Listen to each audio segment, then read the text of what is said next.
Assalamualaikum guys. Lama kita tak jumpa.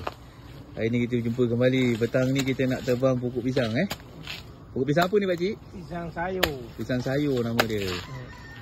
Tengok guys. Buah dia kat mana?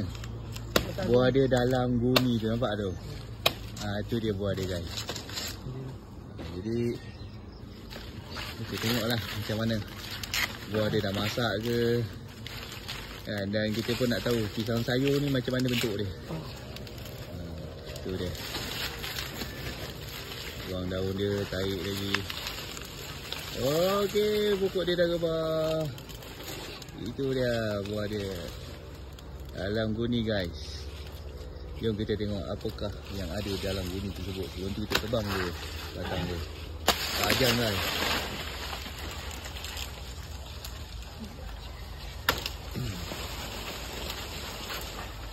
Tu dia.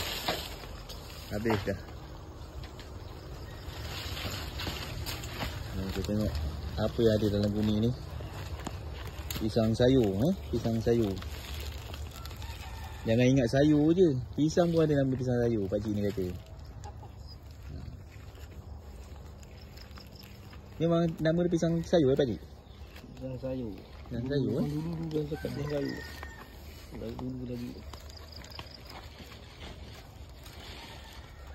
Kenapa kita pasang guni pakcik?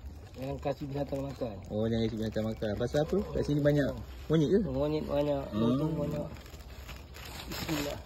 Tu dia guys. Oh, dah itulah. Tu. Oh, tu dia. Ini dia pisang sayur guys. Pisang sayur ni ada biji tak pakcik? Tak ada biji. Tak ada biji. Okey, itu saja kita petang ni. Jom kita bergerak. Sekarang kita keluarkan pisang ni guys. Ni dia bentuk pisang ni lepas dah keluar pada guni. Cantik guys. Dah tua. Terik. Padat.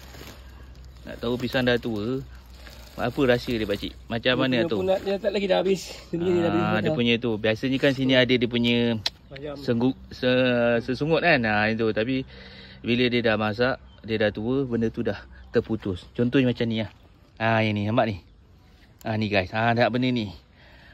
Bila dah tak ada, anak pisang tu dah boleh dituai. Inilah dia. Pakcik, pisang sayur ni panggil pisang kapas, betul ke? Pisang monyet, pisang kapas macam tu lah. Sedap ni guys. Program berapa hari ni pakcik boleh masak? Ini habis kuah pun 3 hari. 3 hari. Kalau kita dah ambil pada pokok dia guys, kita balut dengan guni ke plastik, 3 hari masak dah.